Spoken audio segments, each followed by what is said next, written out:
Hi, this is Romilly with Golden Circle Designs, and today we're going to work on learning the Palestrina stitch, also known as the Palestrina Knot Stitch, and it's also sometimes called a double knot stitch. This is a line stitch, but it creates a line of knots that you can space however you want, so it does fall into the knotted stitch group. So to start with our right hand, we're going to work from left to right, and we're going to create a little diagonal line by making a straight stitch just up and down, just down from the down corner to the up corner, and then we're going to come straight down below it. I sometimes find it easier if I'm working with a sewing method to work this stitch vertically rather than horizontally, but this is the way my fabric is set up. So after that, we're going to loop the thread around, and we're going to bring it underneath that first stitch, and we're going to pull it through, and pulling it up slightly. And you'll notice when you pull it up slightly, you get a little V here. That will create the next spot for your next pass to tie the knot. So the knot comes underneath the top piece of the V, diagonally. This is why it's sometimes easier to do horizontally. You're going to pass it over the top of your thread. So I tend to loop my thread this way, and then I just pull it up so that the working thread stays underneath it, and that ties your knot. So there's your first little knot. So your second one, we're going to go a little bit further out. Oops. And you're going to work. That's your diagonal. Down under, coming up, and we're going to slide under that, making our little V, and now we're going to pass this diagonally under that top piece of the V from the outside to the inside of the V on the top leg, and leaving it over the thread, we're going to pull it tight. So there's your second knot. I tend to work with a sewing method with this because it's a little easier for me. It goes faster. So we're going to pull that through. Usually it goes faster. Sometimes when your thread's not, or tangle a little bit, it's a little bit slower. Look at that, a knot. So taking the knot out, because we don't want knots until we need knots. There's our diagonal. We're going to go under the diagonal. There's our little V. Outside the V. And through the V, but not through the fabric. So just under the, still not through the fabric, just through the, underneath that first stitch. Leaving the loop, coming over the loop, and there's our knot. So if I work it, so diagonal, down,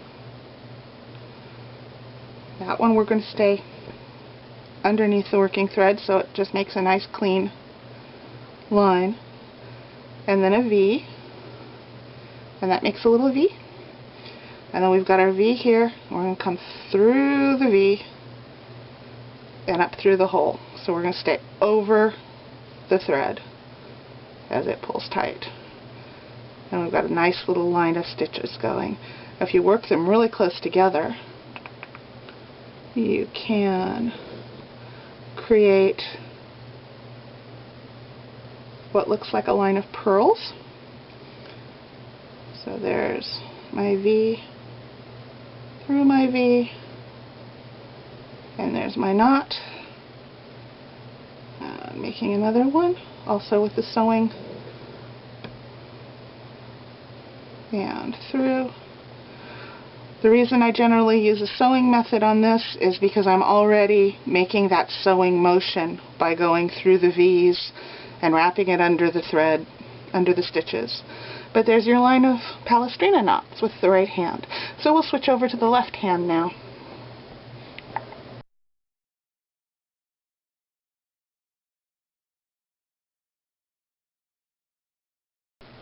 Okay, Palestrina knots, or double knot stitch from the left-hand side.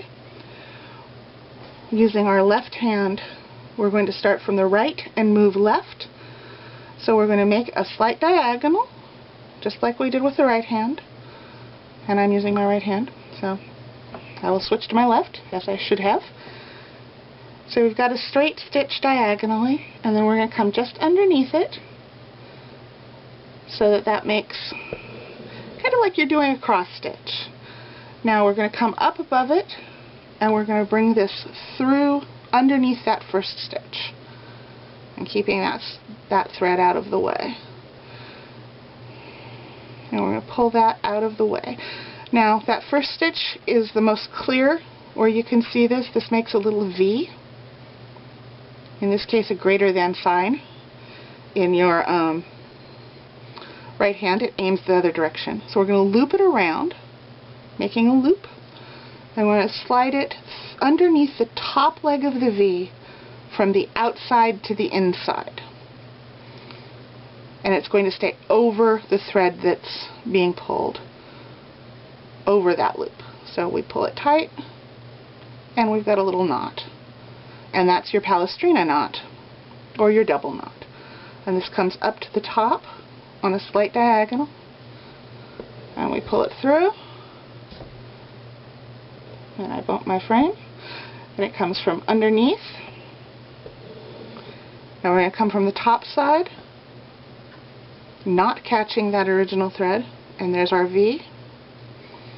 Now we're going to make a loop around and slide it underneath that top opening of the V. And this comes over this loop this time to tie the knot. And you can also do it with the stitching method, which is not my comfort zone on this one. So we pull it there, and we're going to come up, and we're going to go underneath the stitch from the top to the bottom, making a V. We're going to make a loop and come into that V under that top stroke of it and out the middle, and then over that loop, and there's your knot. So that can, we'll go back to stabbing down, up here, around and down. That pulls it tight, and now we've got a V around and through the V. I sometimes like to work this vertically when I'm stitching it on my own, because it's a little bit easier to come through that V at the end, and that's the only reason I go vertically. So if we work these a little closer together, we can, I'm going to use both hands, but you can use just your left. Now we're going to come around and down the top. You'll notice I'm working it from the side, so I am kind of working it vertically. And then we're going to go down through that V and pulling it through tight. And these, when they're worked right next to each other, like this, where the original diagonal stitch is relatively small, the knots stand right next to each other, but you can still pull it out, and there's still a little V. The V won't be as pronounced when they're close together. And you slide it through that V, oops,